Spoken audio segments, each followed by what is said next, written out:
Good morning. This is the first talk about seizures. This talk is based on an article written by Starstrom, MD, PhD, called Back to Basics and entitled The Pathology of Epileptic Seizures, a Primer for Pediatricians.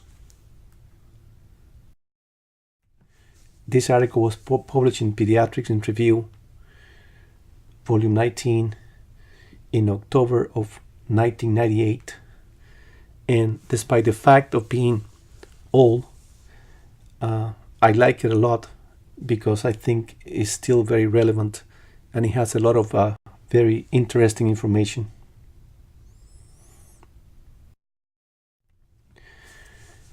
I like to address during this talk several elements. I like to talk about neurophysiology terms, e.g. nomenclature, seizure types, causes of seizures, and anti-epileptic drugs. I will start talking about neurophysiology terms. The first of this term that I like to point out is the Nernst point. And remember that the Nernst point is measured in millivolts because we are measuring intracellular conditions, which are always measured in millivolts. And the Nernst point represents the level at which one ion is happy. By being happy, I mean that it has reached the point where the same amount that is going inside the cell is going out of the cell, so it has reached an equilibrium. The Nernst point for potassium is -73. For chloride, -60. For sodium, +57. For calcium, +137. You may find that other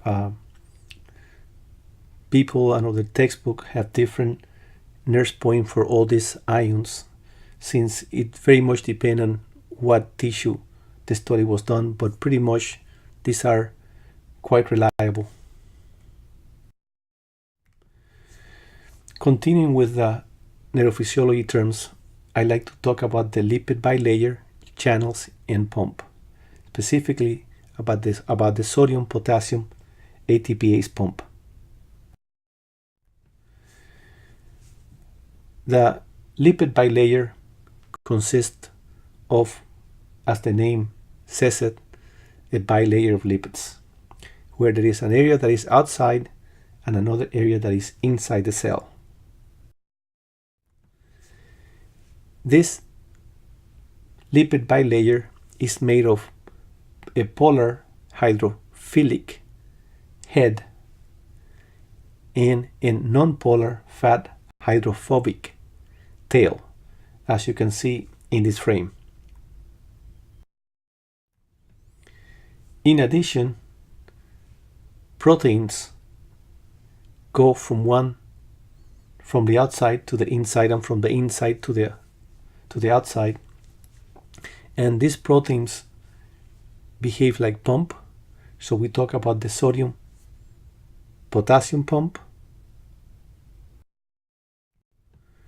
We also often call this pump an ATPase pump because it works by consuming energy that is liberated from tearing a phosphate from the ATP.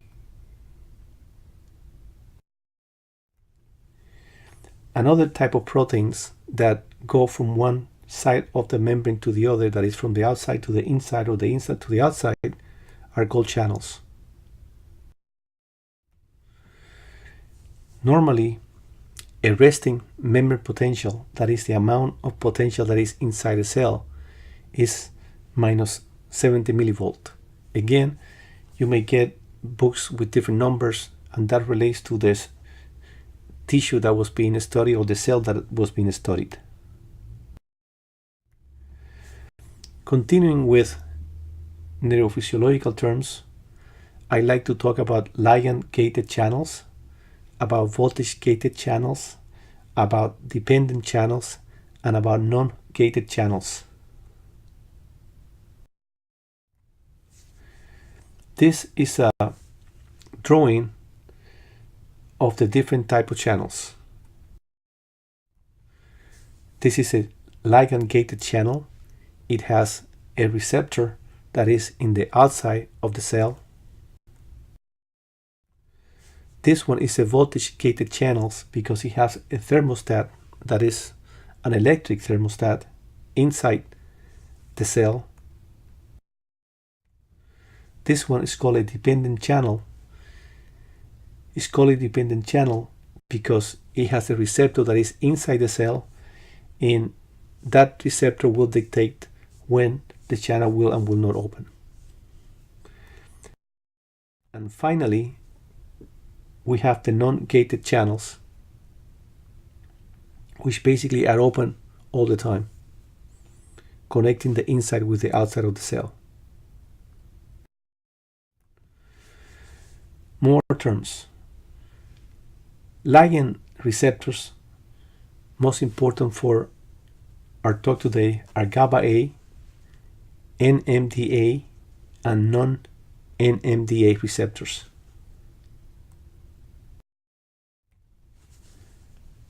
Ligand-gated channels, as you recall, are those that have the receptor on the outside.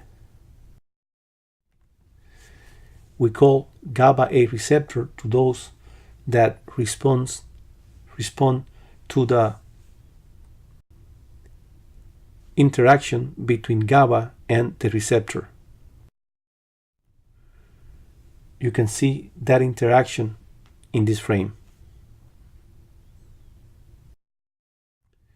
This interaction will lead to chloride going inside the cell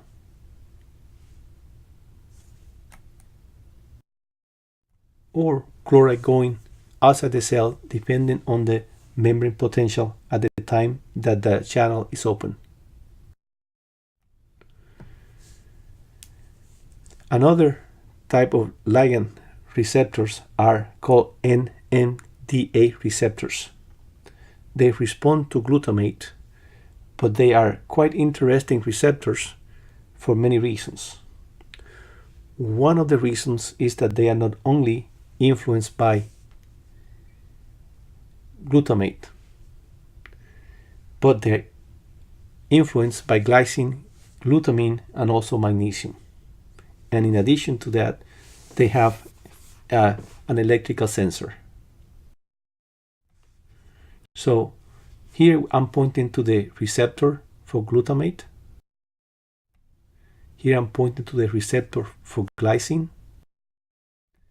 Here I'm pointing to magnesium, which is sort of like a rock that is in the opening of the channel.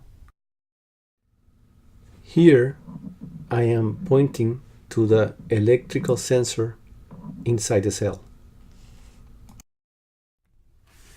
Remember that inside the cell, in a resting cell, the potential is minus 70 millivolts. And when the inside of the cell is 70 millivolts, the NMDA receptor will look, as you can see, in this frame. In this frame, I am depicting an NMDA receptor once it has been stimulated. And as you can see, there are quite a few changes when you compare it with how it was before it got stimulated.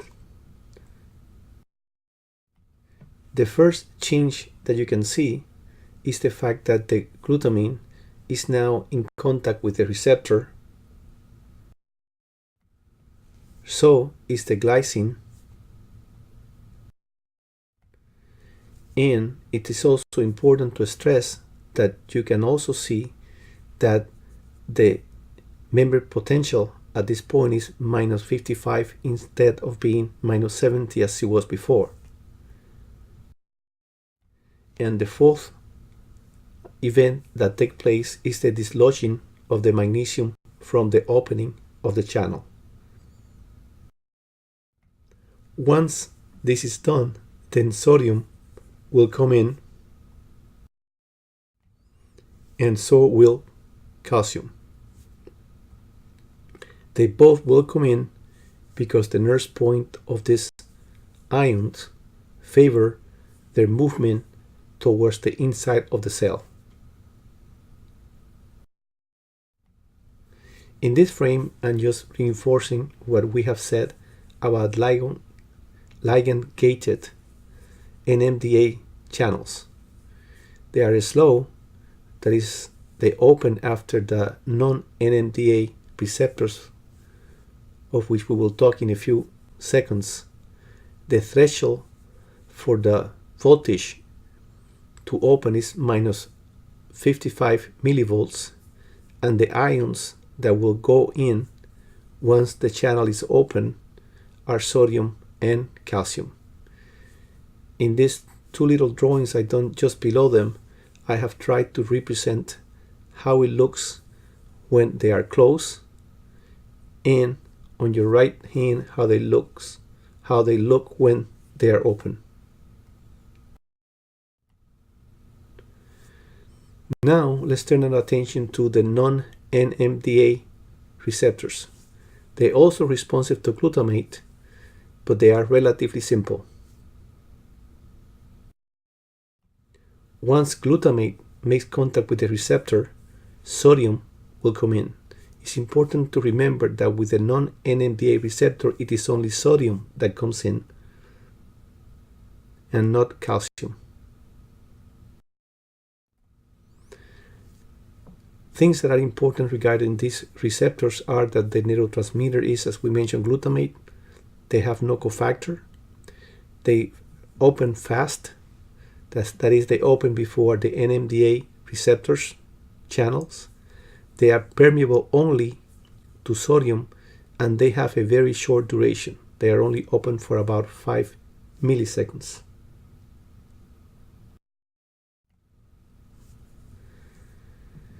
Now I like for us to consider voltage-gated channels, and in this regard I like to mention sodium channels, potassium channels, and calcium channels.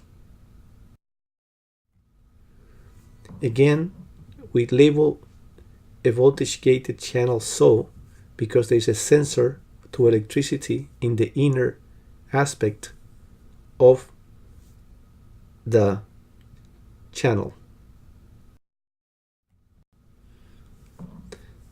Sodium voltage-gated channels will be closed when the membrane potential is 70 millivolts. Once the membrane potential goes to 40 millivolts, they will open and sodium will come through. Potassium gated channels, that is voltage gated potassium channels, also will be closed with a membrane potential of minus 70 millivolts. Once that potential reaches 40 millivolts, they will open and potassium will go out.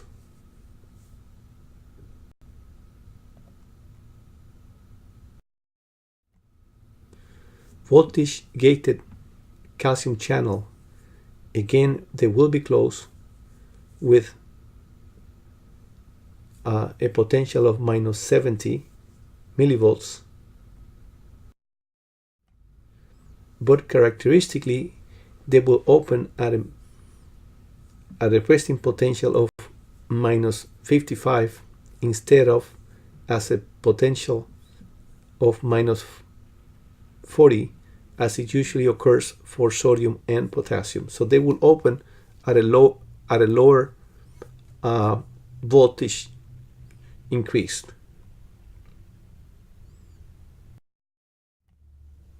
Once they're open, they will allow calcium to come in.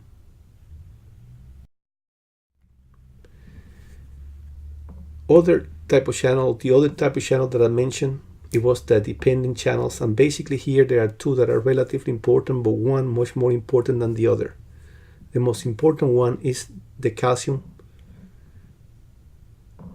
dependent channel, and the second one that I just will briefly mention at this point is the one that is dependent on ATP. So just remember that we call dependent channels those that have the receptors inside the cell. That is the way that is done most of the time, but not all the time. So what would happen with the calcium dependent potassium channel is that calcium will be floating, and at that point the channel will be closed. When calcium goes into the receptor, the channel will open, and as a consequence of that, potassium will come inside the cell. The reason why potassium, when this calcium dependent potassium channel opens, will come inside and not outside, is because of the timing when it opens, and we will talk about this a little bit later. Now I just briefly want to mention non-gated channels, which are very simple. There is one for sodium, one for chloride, one for potassium, but as you remember, since the resting potential is minus 70 millivolt, and also as you remember, the Nernst point for potassium is minus 73, it stands to reason that most of the open channels, that is, most of the non-gated channels that are open during resting membrane potential, are those belonging to potassium. So potassium is the one that actually drives and arrives to a membrane potential of minus 70 millivolts.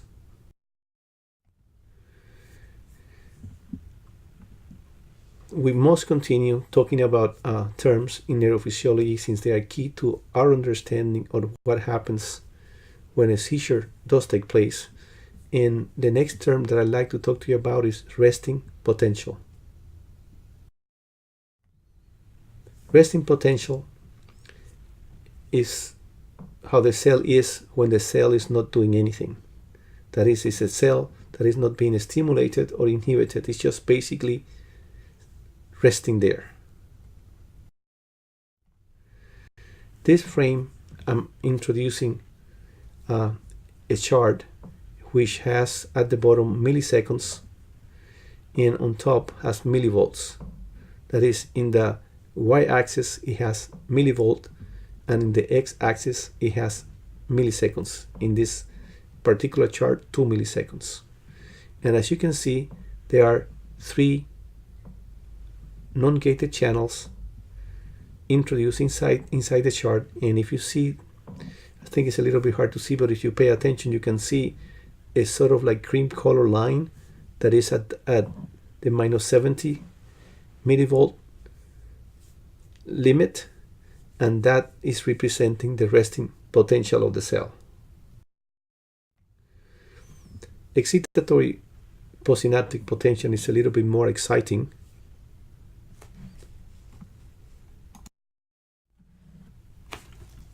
You recognize this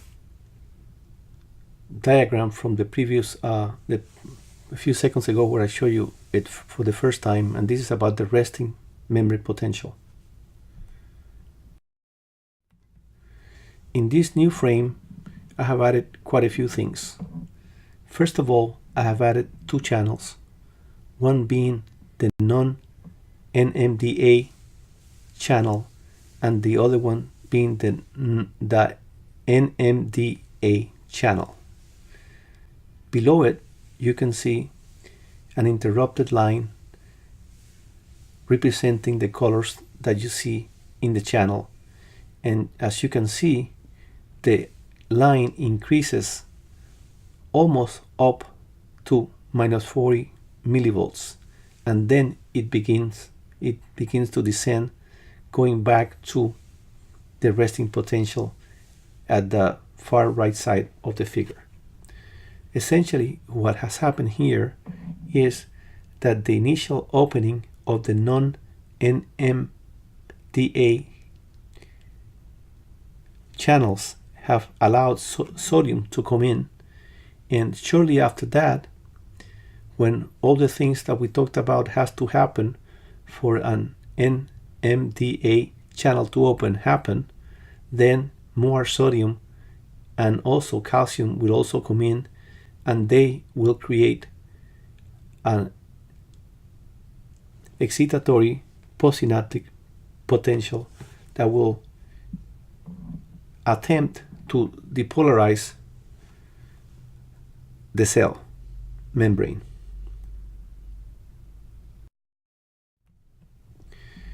In this case, the attempt will not be successful and no action potential will occur because the threshold of minus 40 millivolts has not been reached. This is a bit more complicated figure in which you see many channels, also here represented in paired, the non-NMDA channels and the NMDA channels. And notice that the line made from those channels, that is the line that is the fragmented line with magenta and green color, goes way higher than the threshold, which, as we said, was at minus 40 millivolts. Yet the reason why they do not trigger any action potential is because in this case, experimentally, we have blocked the voltage-gated sodium and potassium channels. So when this is done in this way, we're going to have an entry of sodium and calcium, the same as we did before, but it will be very, very large, thus creating a gigantic excitatory postsynaptic potential. But since the voltage-gated channels are closed, experimentally no action potential will occur. Next, I want to talk to you about inhibitory postsynaptic potentials. This is the same figure, and the only difference is that I have introduced in it a chloride channel. Chloride channel, most of the time, especially certainly in the older patient, they will produce or they will bring the membrane potential to below what it normally is at minus 70. So the potential after the chloride channel open will be brought down lower than minus 70, and we talked about hyperpolarizing the cell. Now I like to go back and try to put these two things together, that is the excitatory postsynaptic potential and the inhibitory postsynaptic potential.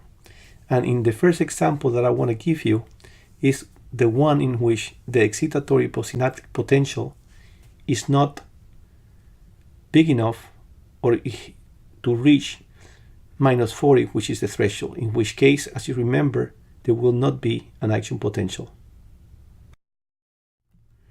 Now, if we were to introduce a chloride channel at the point I've done in this chart, and it is functional, what would happen that it will bring the voltage even lower than what it was before, combining here the effects of three channels: the non-NMDA gated, the NMDA gated channel, and also the chloride channel. I have tried to represent this by adding a bluish line on top of the already fragmented line in the diagram. This is the effect of an inhibitory postsynaptic potential. Now, if we were to also try to explain the effect of an inhibitory postsynaptic potential, but now the effect that it will have in a gigantic excitatory postsynaptic potential, this drawing may help us do that. The addition of a chloride channel will certainly bring the millivolts down, as you can see in this chart, by changing the trajectory of the fragmented line as I add the blue line in the area influenced by the opening of the chloride channel. This again is the effect of an inhibitory postsynaptic potential.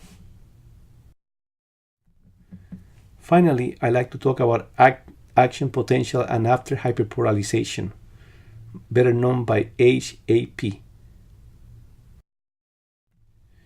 And there are three types of action potentials I like to mention to you. The first type of action potential that I like to mention to you is the one that occurs most often. And this is represented in the chart. What is happening here, that in the area of the cream color line at the level of the -70, you see the three non-gated voltage channels. As you recall, the one that is driving the system is the one from potassium. Following that, there is a stimulation by glutamate of the two glutamate gated channels, which are the non-NMDA channel and the NMDA channels. Both of them are, as you know, glutamate sensitive.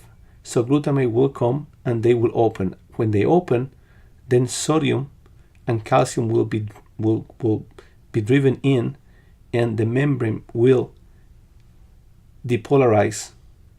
In this case, the depolarization has gone as high as 40, and therefore at that point the sodium voltage gated channel first, and then the potassium voltage channels will open and an action potential will occur.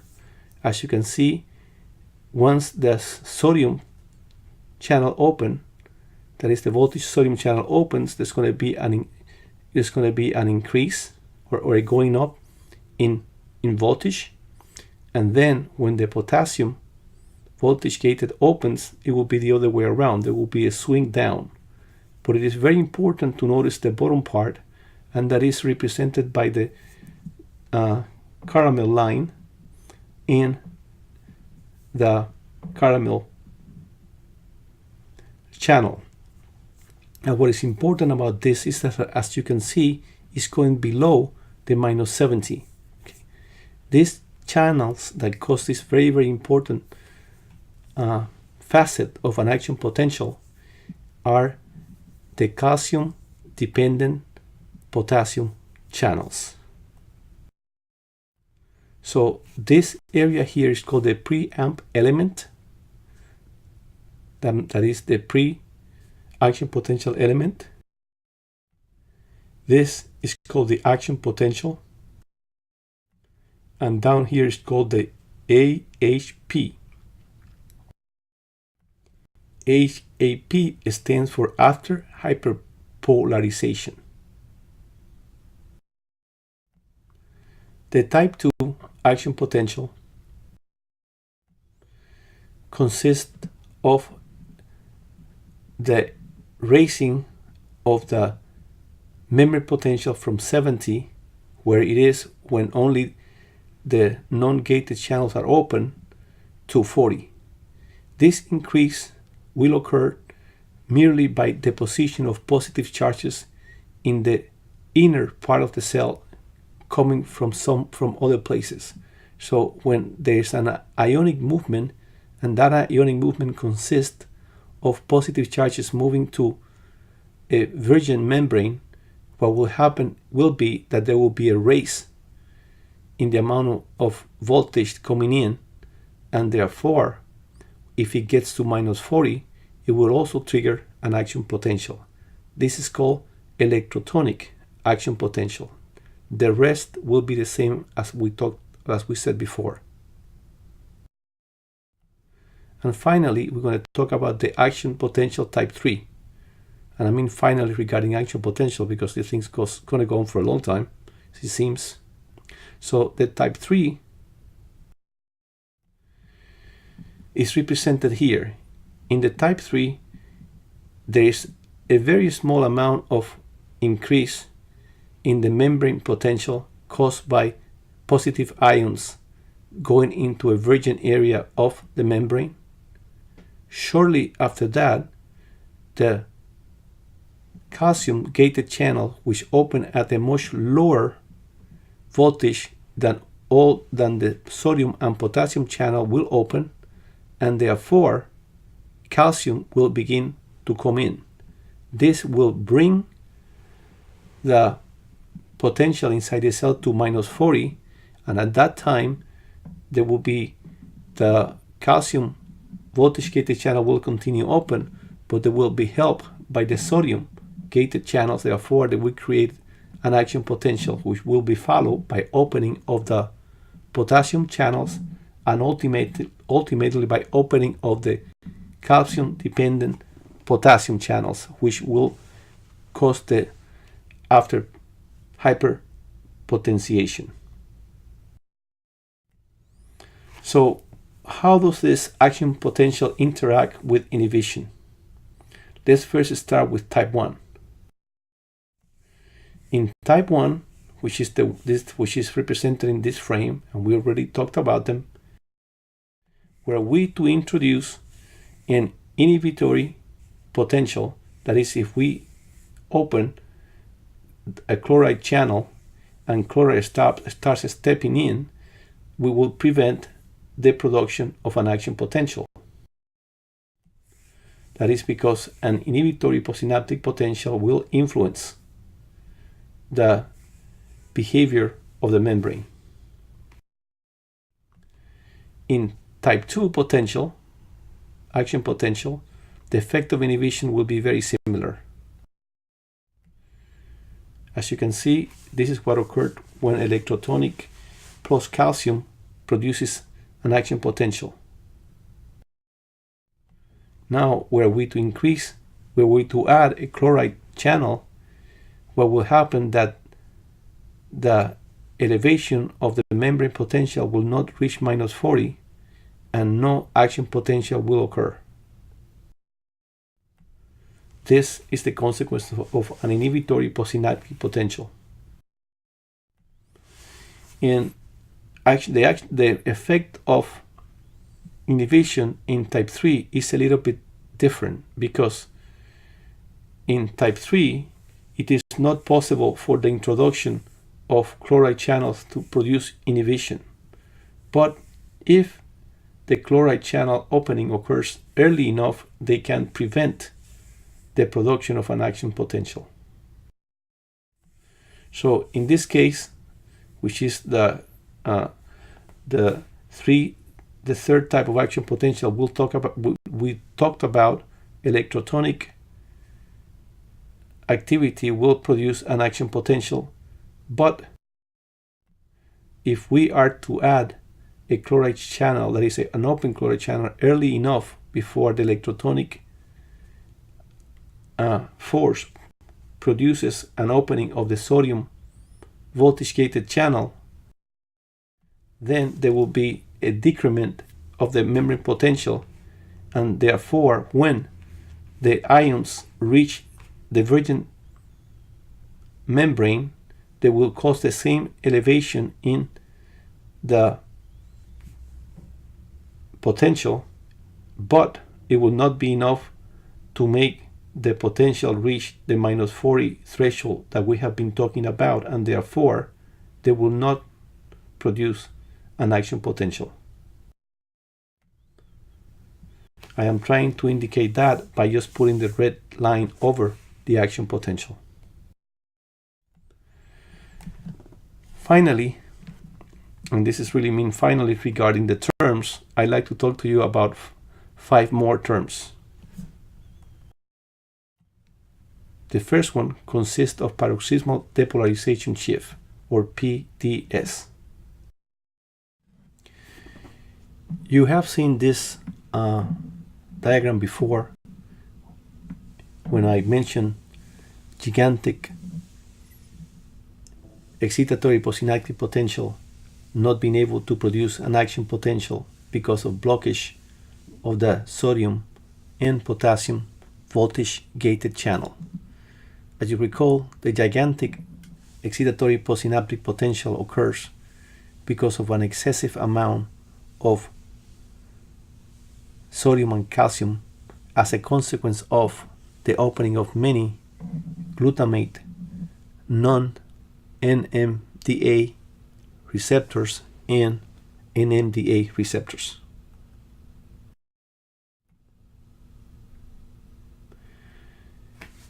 It is important to remember that this gigantic excitatory postsynaptic potential, which in this case are not achieving an action potential, can be called a paroxysmal depolarization shift if some conditions are met. So a paroxysmal depolarization shift is nothing more than a gigantic excitatory postsynaptic potential. But as you remember, we have been talking about this gigantic excitatory postsynaptic potential, which can only be seen if we were to block the sodium and the potassium voltage gated channels. If on the other hand we do not have those channels blocked, what will happen during a paroxysmal depolarization shift will be that many action potentials will occur once the threshold is reached by the baseline elevation of sodium and calcium, as you can see in this frame. And those action potential will continue until one of the after hyperpotentiation goes below the threshold of minus 40, as you can see in this frame. And I'm referring to the AHP, that is the after hyperpolarization, that is further to your right at this point. So it is at this point that the AHP goes below the threshold, and it is at that point that the action potentials will cease to occur one after the other. So that's about paroxysmal depolarization shift. Now I would like to talk to you about the post-PDS hyperpolarization.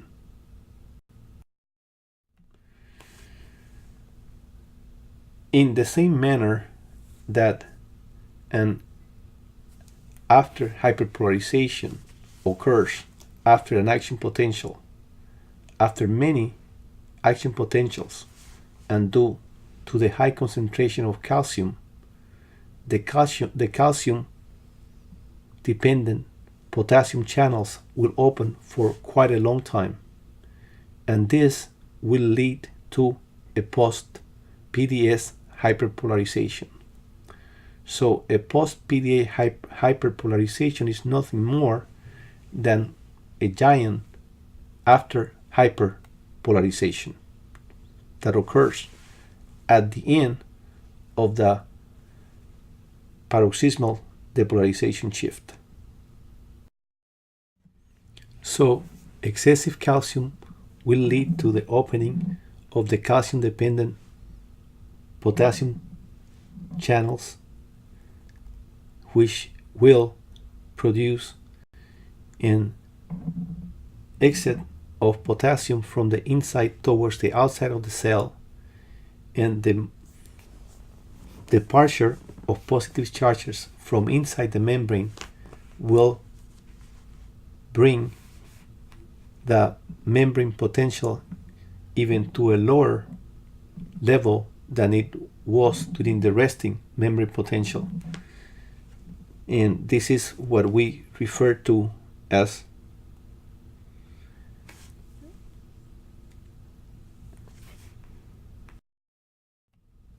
a post-PDS hyperpolarization.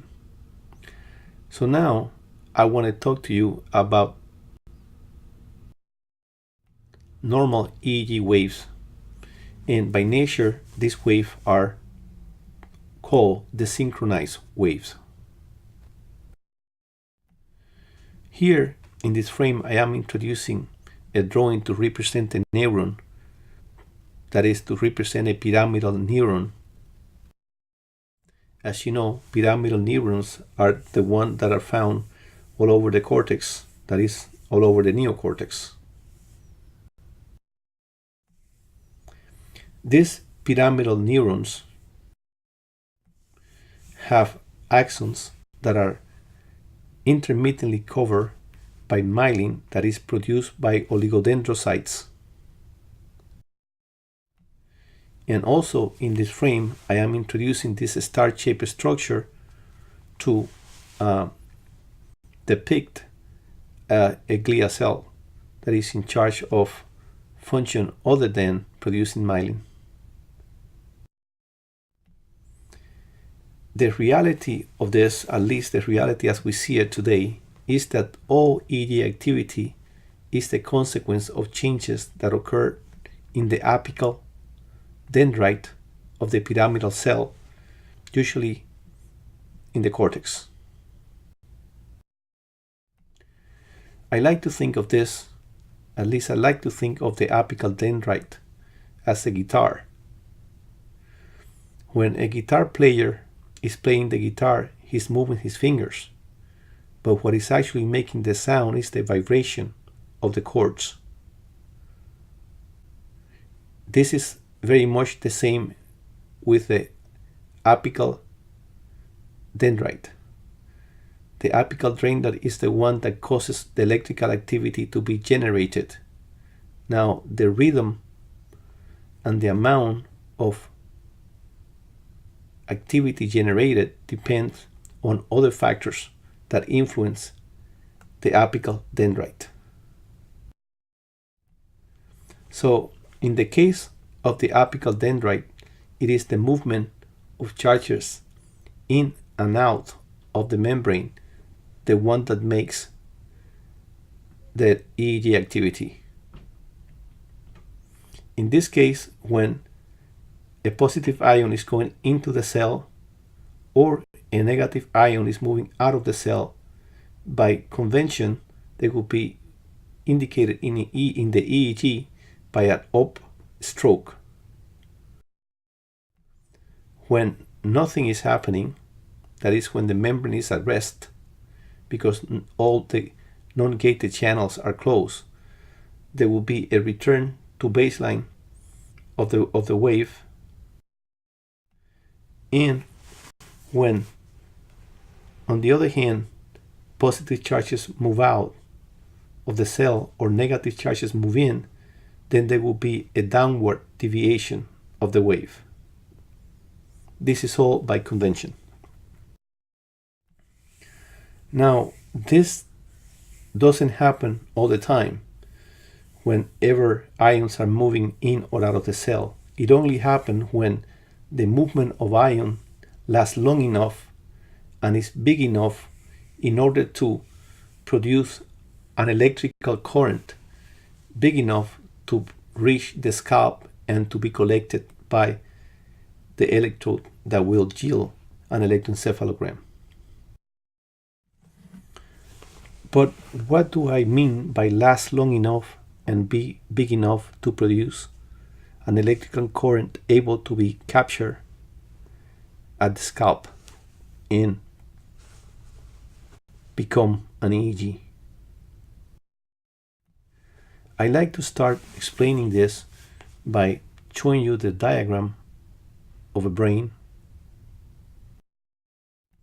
In it, I have introduced 3 pyramidal cells. As you can see, I am representing them as positive by the fact of using green color at their end. So the neuron most to your left has basically has one axon that divides in 2. One of them is going to another pyramidal cells, and the other one at this time is not going anywhere. But now that I am introducing another cell, that one pyramidal cell is connected to an inhibitory neuron. And I am indicating that it's an inhibitory because of the use of red at the end of the neuron, which, as you can see, is touching the second pyramidal neuron. The third pyramidal neuron is just there by itself, but as you know, there's no neuron that is not connected in the brain, because the whole brain is a huge network. So I like to introduce the concept of network a little bit bigger at the bottom by showing neuron 1, that is pyramidal neuron 1, pyramidal neuron 2, and also the inhibitory neuron. In this frame, I am introducing an electrode inside one of the pyramidal cells, which we have already labeled the pyramidal cell number 1. And now I am bringing in a figure to represent an action potential. Notice that the values I'm using for time at this stage is 2 milliseconds.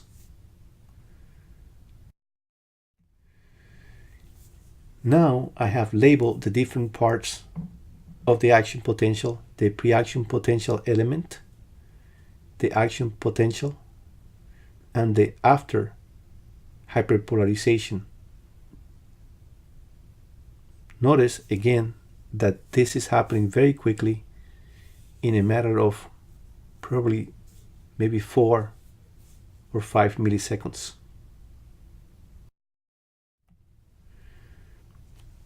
Here I have cleaned out the frame in order to represent new information. Notice that the bottom line represents minus 70 millivolts, that the yellow intermittent line is the threshold, which represents minus 40 millivolts. At this level, at the level of the resting memory potential, that is when it's 70, only the non-gated channels are open. Here, the ligand-gated channels, that is the ligand-gated non-NMDA channel and the ligand-gated NMDA channels, are open. At this level, the voltage-gated sodium channels become open, and they become the most predominant. The most predominant channel open in the downstroke of the action potential is the voltage-gated potassium channels.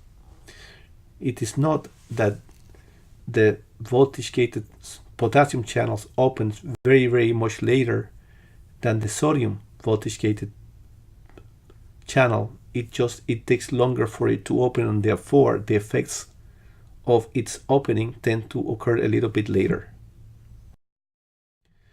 The other component of the action potential, which occurred as a consequence of the opening of the calcium-dependent potassium channel, is, as you know, the after hyperpolarization. I introduce all these terms here just to keep track in our minds of what is actually going on.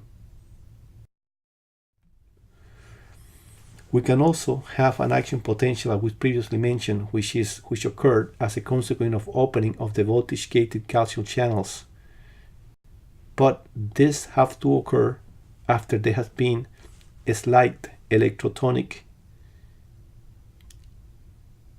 effect. That is, there has to be ions that bring the membrane potential up to around minus 55 millivolt in order for these voltage-gated calcium channels to open. But once open, then the rest is very much the same as when the action potential was triggered by the opening of the glutamate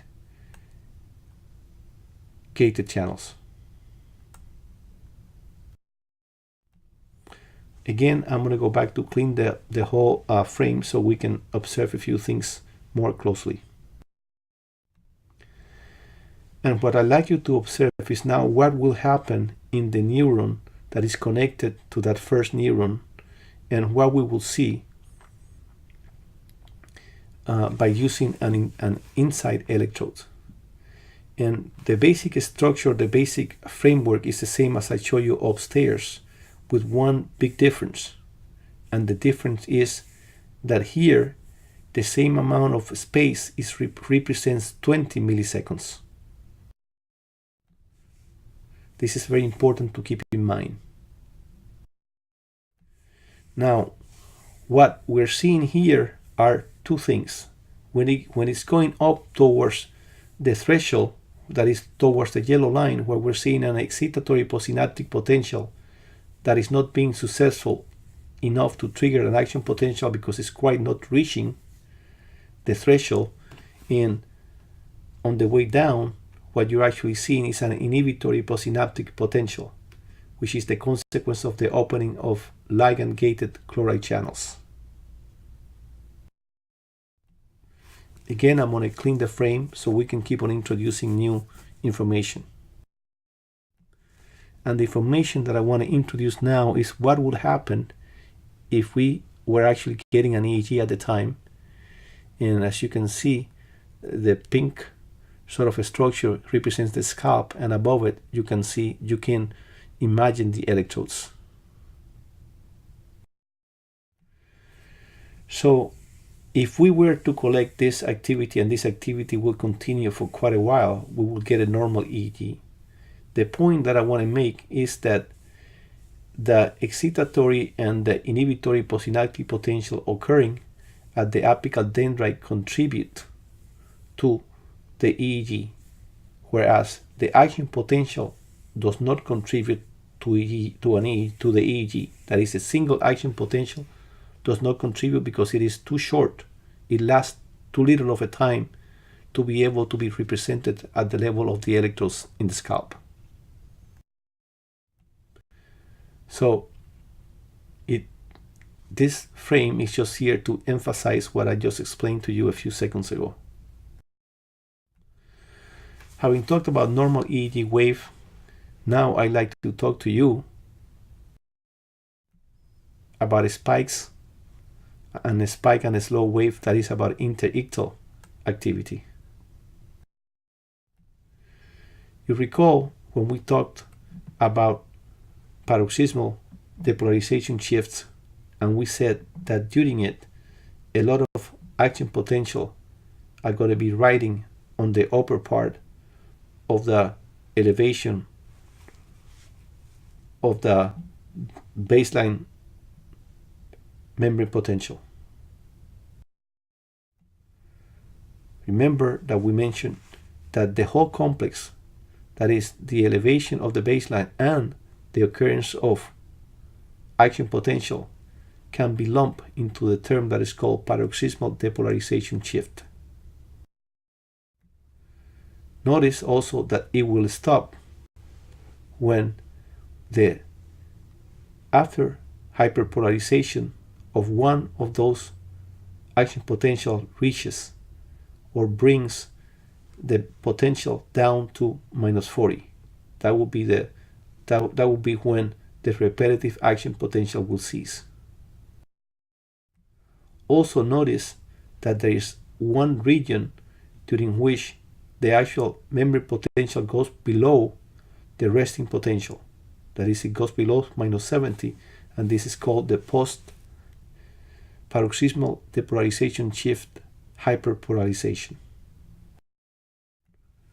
And as you know, this is due to an excessive amount of calcium opening the calcium-dependent potassium channel and potassium leaving the inside of the neuron towards the outside.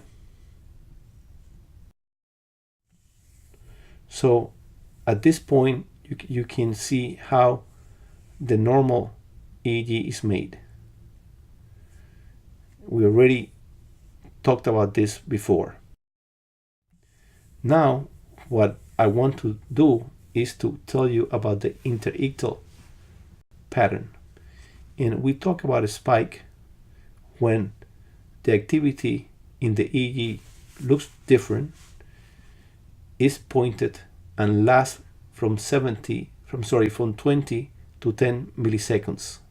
Very often this activity is followed by a slow wave, and in the channels close to it, that is in this case in channel 2 just below, you can see two little waves going up. These usually are called transients because they last longer than 70 milliseconds, and they tend to occur in association with interictal activity at other locations. But again, they may also occur by themselves. Now, this interictal activity, we can analyze it from the point of view of what happens in the first neuron. Okay, that is the one that was creating the action potential during the normal EEG. And we can also analyze it while observing the second neuron, the one that was creating unsuccessful excitatory postsynaptic potentials and also inhibitory potentials. So as we mentioned, at this activity, that is the action potential and the excitatory and inhibitory postsynaptic potential produces normal EEG. Now let's go back to that neuron and think what happens when interictal activity is produced. Well, when interictal activity is produced, what we're going to see are paroxysmal depolarization shifts followed by post-paroxysmal depolarization shift hyperpolarization. This, what I'm pointing to now, is the paroxysmal depolarization shift. Now I'm pointing to the post-PDS hyperpolarization. Notice, as we have said before, that during the post-PDS hyperpolarization, the membrane potential goes below what it was during the resting membrane potential. I also would like you to notice other facts in this frame, and that is that the second neuron will behave exactly the same, just with a little bit of a delay, because of the time it will take for the electricity to travel from the first neuron to the second. Please also notice that the scale used in the lower, that is in the paroxysmal depolarization shift, is 20 milliseconds, whereas the scale that is used for the EEG is 50 milliseconds. The reason for this is that the interictal spike will last exactly as long as the paroxysmal depolarization shift. Since here you can see that the paroxysmal depolarization shift is about 50 milliseconds, and you can see that the interictal wave or interictal spike is about the same, 50 milliseconds. Now I'd like to talk to you about ictal events. Again, I'm going to show the same frame and the same EEG that I have shown you in the past. The only difference is that now I have added ictal long and then some wiggly lines significantly high in 1, a little bit lower in 2, and non-existent in 3.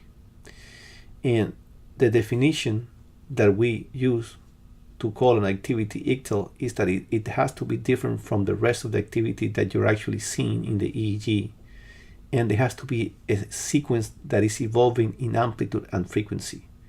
So it may start to be very fast and low voltage, then it may, as the event continues, the amplitude will increase and the frequency will decrease.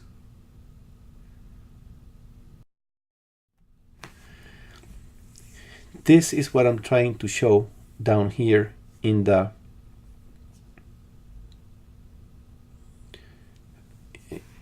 lower part of the diagram, connected to both pyramidal neurons.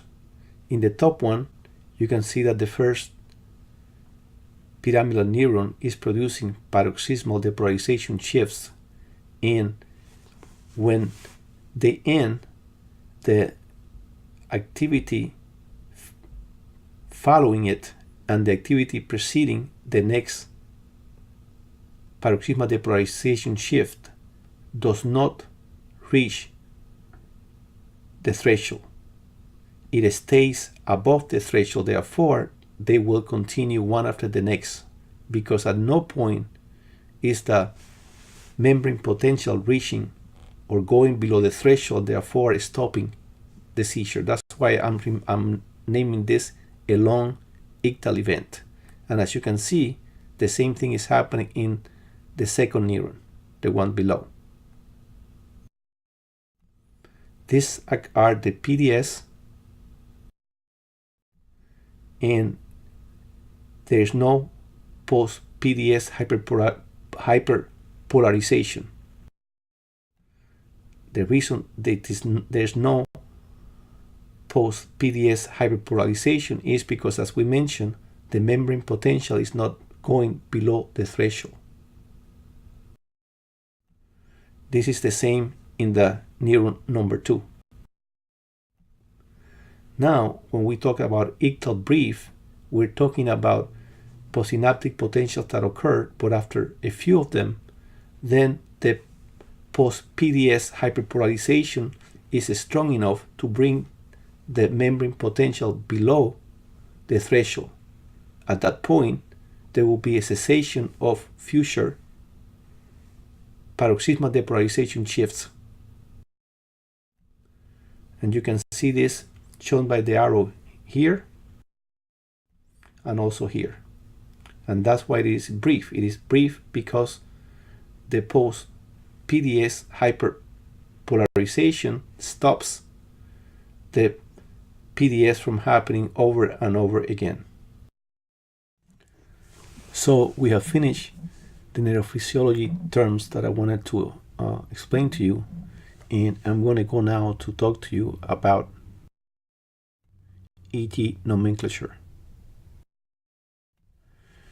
This is a frame in which I have made 4 diagrams to represent the different phases of the brain. To your right, you have the lower, that is the inferior phase. In the middle, you have a view from the top, and on your left, on top, you have a lateral view of the brain, and in the lower part, you have a mesial look of the brain.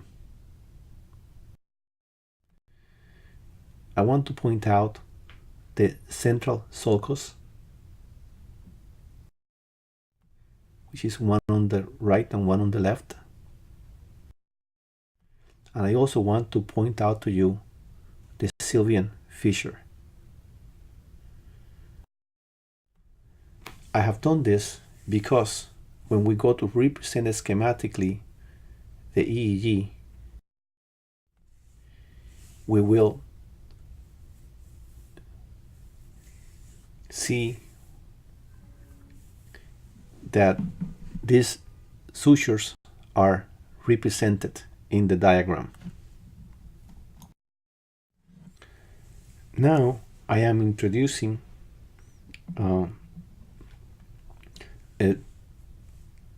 the representation of a very focal seizure occurring at the level of the uncus in the lower aspect of the brain.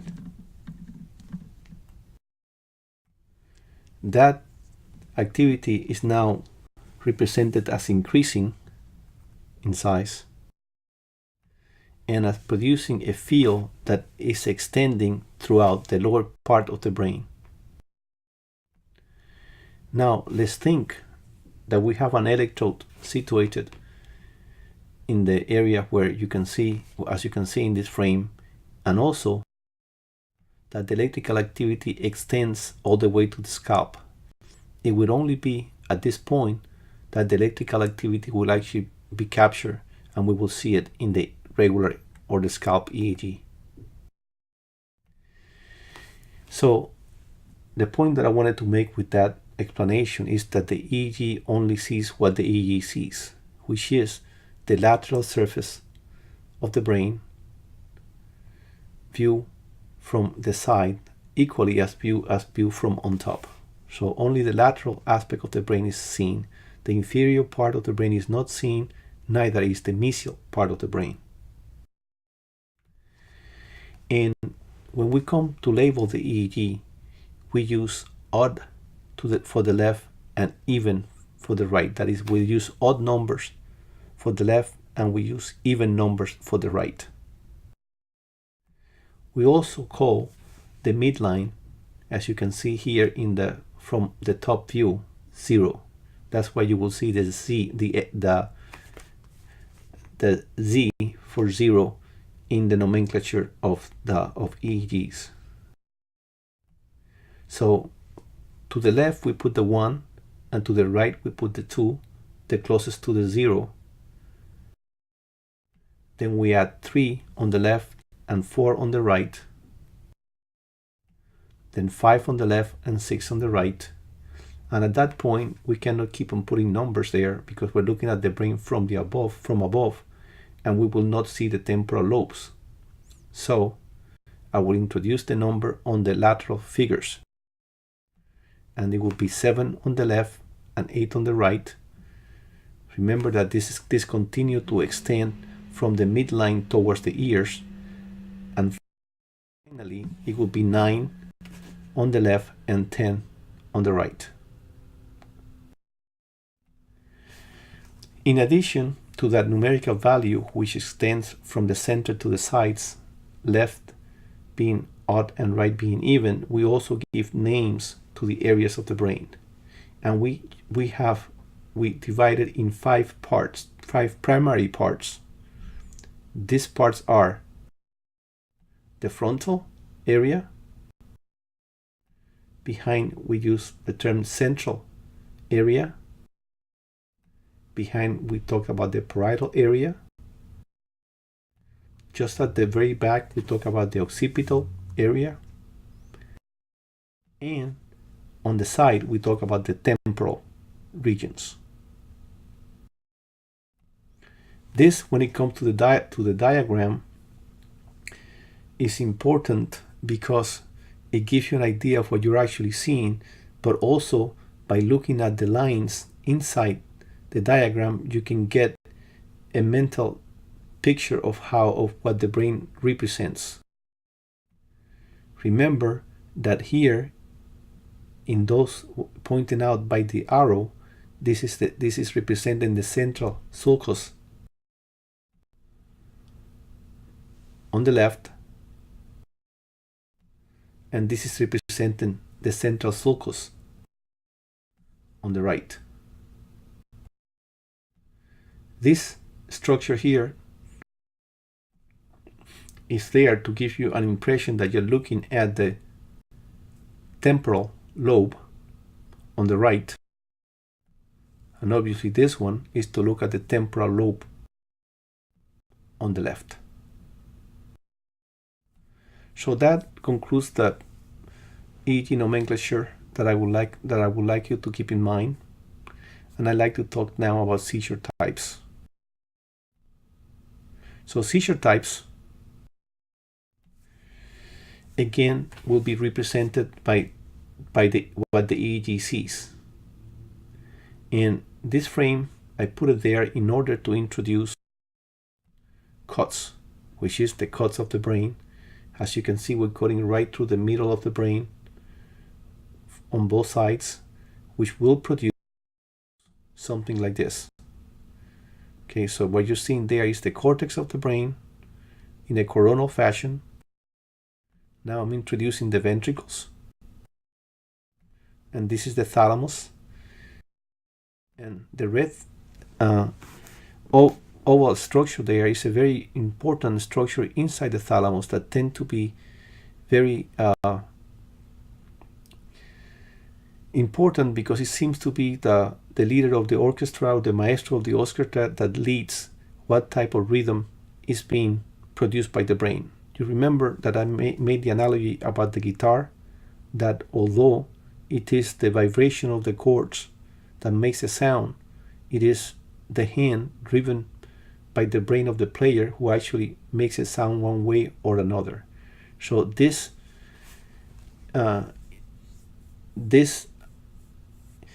managing role regarding seizures and epileptic activity is supposed to be maintained by the thalamus and the special structure within it that keeps the rhythm. Now I am introducing a pink line to represent the scalp, and on top of it several electrodes matched with different colors, which I will use to describe the different types of seizures. So when we talk about focal seizure types, we can have a focal seizure that occurs at one specific area that is below one electrode, here in electrode number 3, and remains there. That's what we call a focal seizure. But it can also occur that focal seizure may spread. In this case, as you can see, represented by the green arrow, is spreading to electrode number 4. And you can see that represented in the EEG.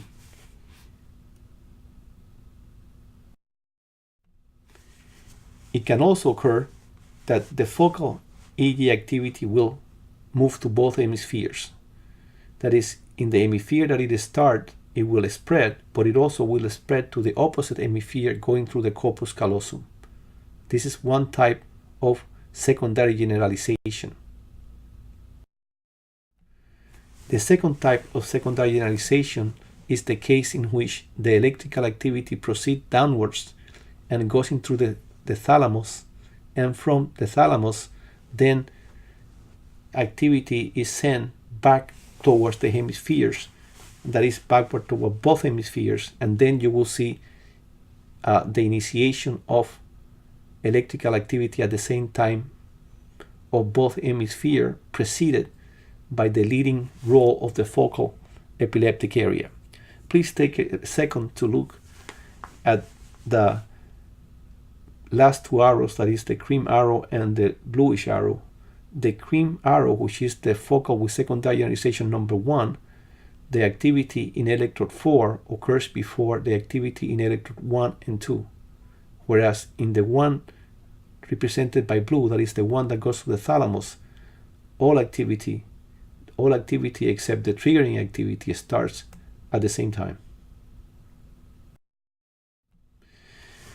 Next, I want to mention generalized seizures, and I will use the same model to talk about generalized seizures.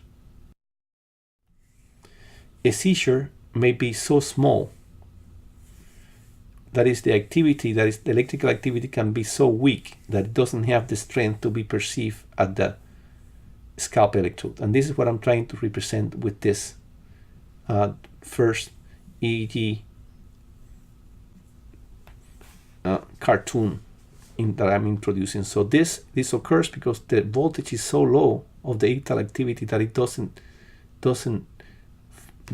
progress all the way to the scalp. Therefore, it will not be seen by regular EEG.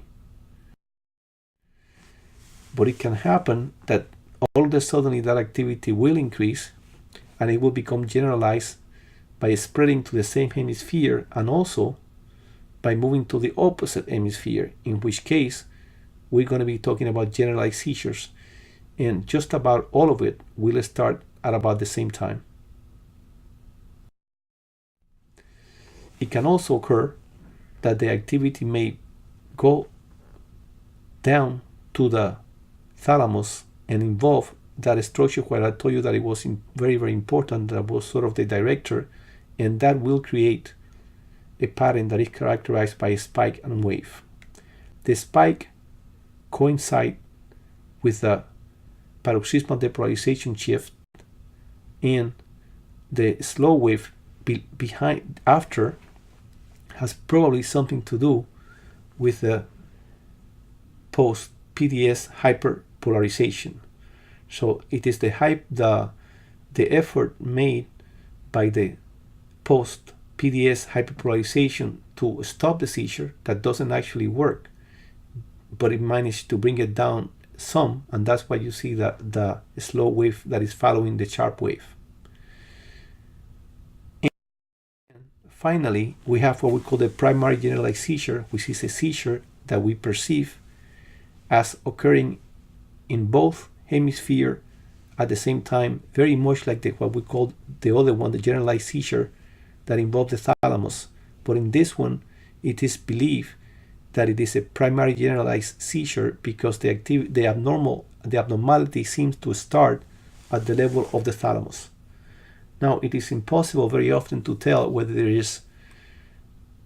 seizure is a generalized seizure or a primary generalized seizure, and sometimes we have to infer that by other factors that we see in the EEG. But at this point, what I would like you to remember is that there's such a thing as primary generalized seizure, which is believed to come from the thalamus driving the cortex, that is the apical dendrites of the pyramidal cells, to produce discharges. And this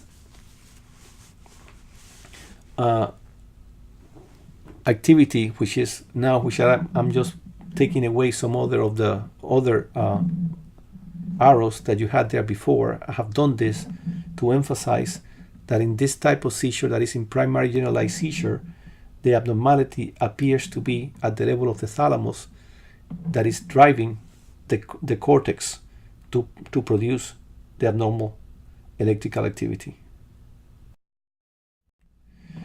After seizure type, I want to talk to you about causes of seizures. And causes of seizures are quite a few. I have listed them, a few of them here, and I will go through each of them rather quickly, yes, because this is taking longer than I thought. But anyway, so first I want to talk about neuronal network mishaps. In this frame, I am reintroducing a neuron as I have done before, but in addition to that, I am representing a network in the middle bunch of little neurons. Okay. And as you can see here, each neuron is basically connected with another neuron, except for one that is connected to an inhibitory and an excitatory neuron. On your right side, where it says sprouting, what I'm trying to represent is the death of the neuron that looks darker. When that neuron dies, then the axon that was connecting to it will attempt to make connections, but will blindly try to follow as many possible leads as it can, So very often what happens is that the axon will go back and reinnervate the same pyramidal neuron from which it initiated, and another will continue to go and innervate other neurons. The bottom line is that this phenomenon that is called sprouting is very bad because it will produce one of the conditions that is required for seizures to occur, which is synchronization. There has to be hypersynchronization, and that hypersynchronization will be achieved by the connections that result from sprouting, and also from the sprouting there will be a circuit that will occur, that the same neuron that discharge will come back and excite itself, and then it will become a reverberating circuit. This occurred in cerebral dysgenesis. It occurred in post-traumatic scars affecting the brain, and also in mesial temporal sclerosis, which is what occurred after very prolonged seizures, including febrile seizures. Next, I want to talk about neuronal structural malformations. And this is what I'm trying to represent here. You see a totally normal neuron, but on your right you see one that has some part of the dendritic, of the apical dendral region missing. This is called dendritic dysgenesis. And it tends to be the case in patients with Down syndrome, where you find sometimes an excess amount of synapse in the dendrite and sometimes a decrease in the amount of synapse in the dendrite. And you tend to see that in both, in the same patient, with a tendency for there to be less than to be more. Next, I like to mention neurotransmitter synthesis failure. And the classic example of that is what occurs in chloride channels that are moved, as you know, by GABA. And GABA, as you know, is the product of glutamate. And for GABA to be produced, glutamate has to be metabolized by an enzyme that is called GAD. But in addition to that, it needs vitamin B6. So vitamin 6 is a cofactor that is influential in transforming glutamate, which is an excitatory neurotransmitter, to GABA.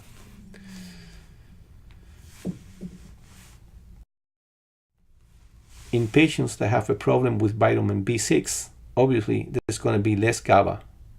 And since there's going to be less GABA, there's going to be less inhibition. And this occurred in pyridoxine-related seizures.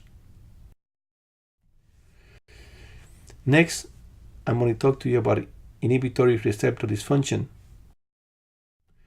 And this is very simply, I'm going back to the same drawing that I showed you before, with a presynaptic region on the right and a postsynaptic on the left, and in the postsynaptic a chloride channel which at this stage is working well.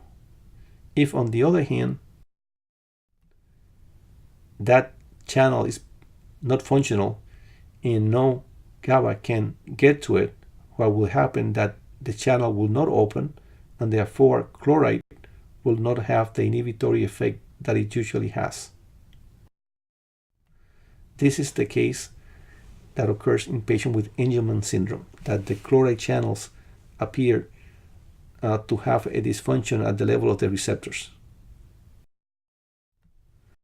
Next, we're going to talk about excitatory receptor dysfunction that occurs when, as you remember, we have an excitatory synapse in which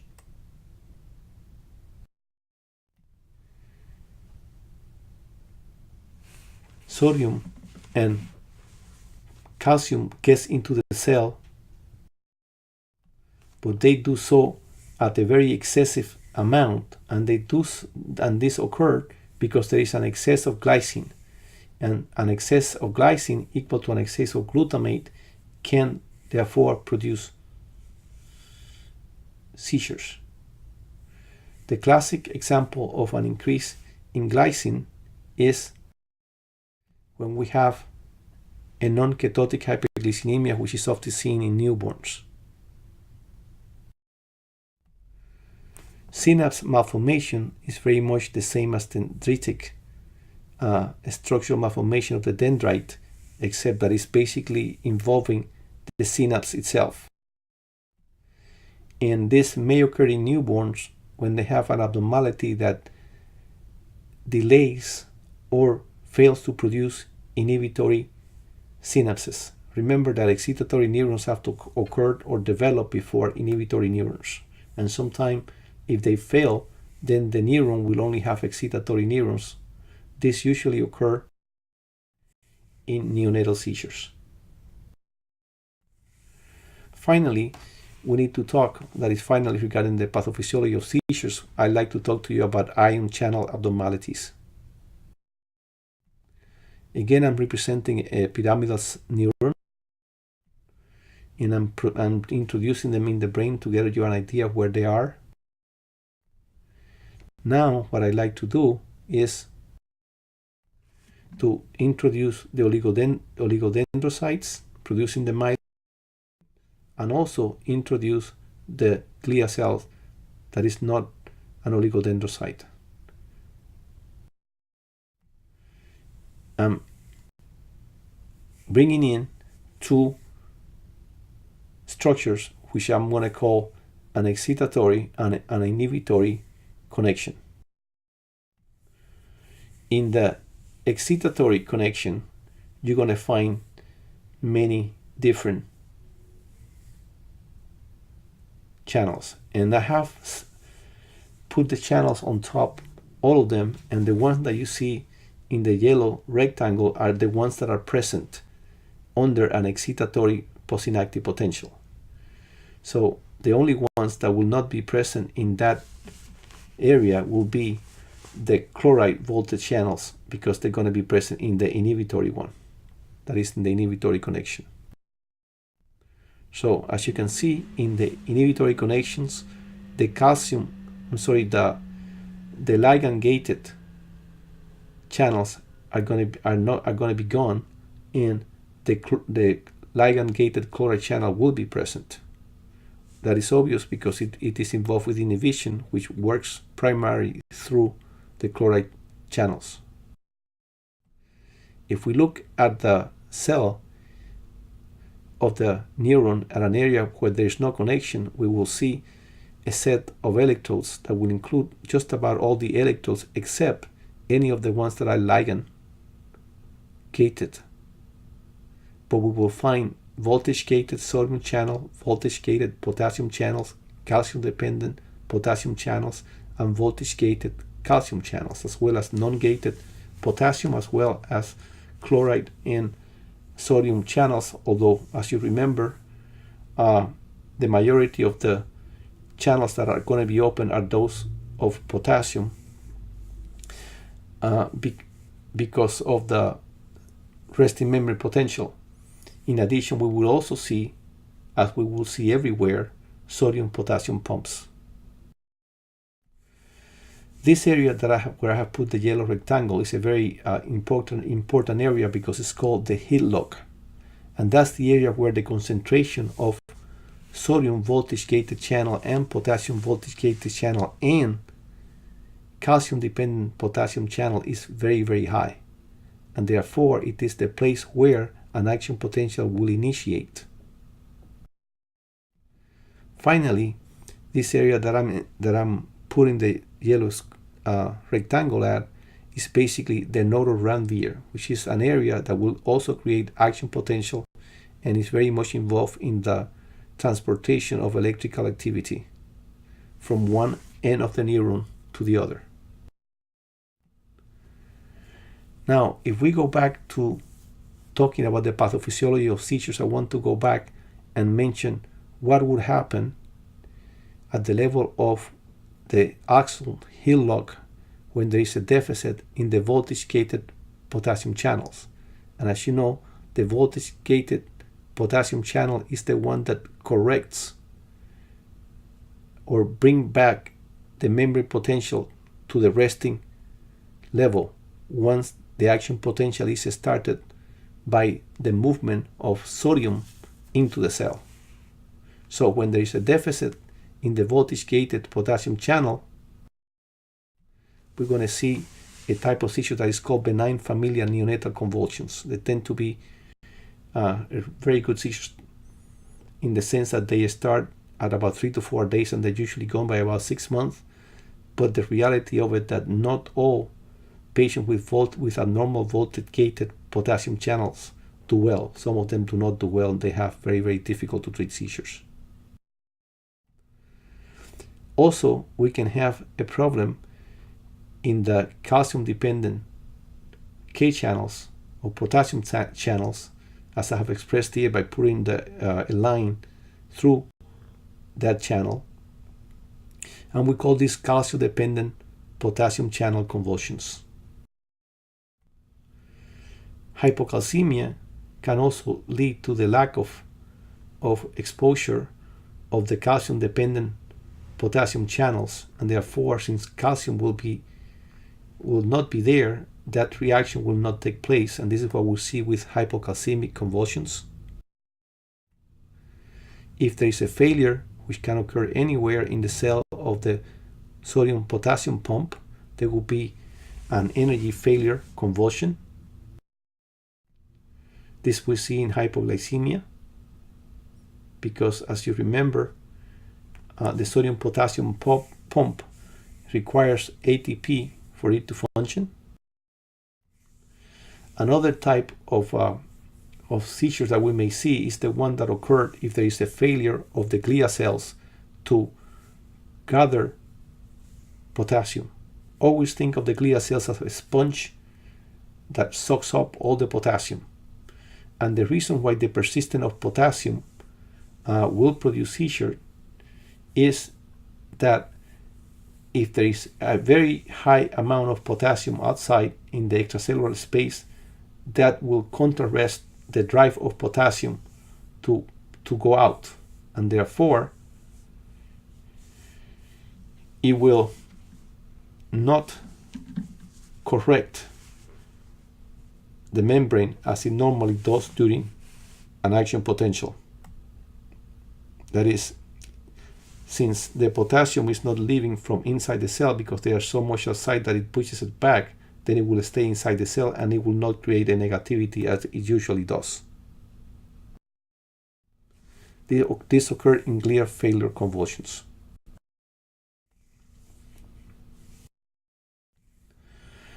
Now that we have talked about the causes of seizures, I'd like to spend a few minutes talking about antiepileptic drugs. Antiepileptic drugs have many different mechanisms, and most of them, or very often, we're not certain of how do they actually work. The information I'm putting here is basically from the article I showed you at the very beginning, but if you read different books, you're going to get different information. Nevertheless, I will sort of explain it to you as it is expressed in that review back in 1998.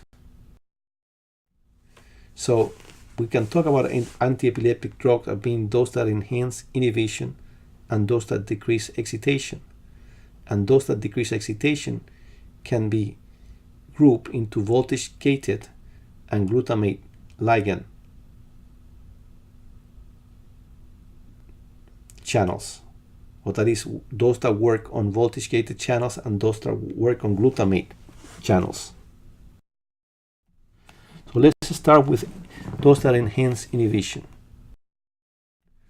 And basically here you have the representation of a presynaptic area and a postsynaptic area. In the presynaptic area, you see glutamate becoming GABA in the presence of GAD and B6, and then GABA getting into the vesicles, which wait for the calcium to come in, and then they are discharged into the synaptic region. They travel towards the postsynaptic region, then make contact with the chloride channel and open that channel. As a consequence of that, then chloride will go in. So this type of encouraging inhibition, that is, we increase chloride entry at the postsynaptic membrane, And basically that will be done in two ways. One will be by opening the chloride channels, and the other one will be by increasing the amount of GABA available to open the chloride channels. It's also important to remember that GABA is reuptake by the presynaptic region, and once inside it can follow two pathways. One pathway is to be integrated back inside the vesicle, and the other one is to be broken down. So when we talk about opening chloride channels and increase GABA, we can do so based on this scheme. Phenobarb will produce an increase it will open chloride channels, therefore chloride will go in, and so will do the benzodiazepines. Tiagabine will function by stopping GABA from going back into the presynaptic region, and therefore it makes it stay in the synaptic area for longer, and can therefore lead to multiple interaction with the chloride channels. Therefore, it will be kept open for longer. Vigabatrin works, at least some say that it works, by obstructing the rupture of GABA. That is, since it does not allow GABA to be broken down, then the GABA that goes into the presynaptic region will go inside the vesicle and be protected till it's needed to be released. Gabapentin, on the other hand, is said to be worked by increasing the activity of the GAD enzyme. Now, I'd like to just mention a few words about decreased excitation. And decreased excitation, that is blocking, will occur at the level of the voltage-gated channels. And here you have ethosuxamide blocking the voltage-gated calcium channels. And here you have phenytoin blocking the voltage-gated sodium channels. Carbamazepine works in the same fashion as phenytoin, and so does lamotrigine. Decreased excitation can also occur by blocking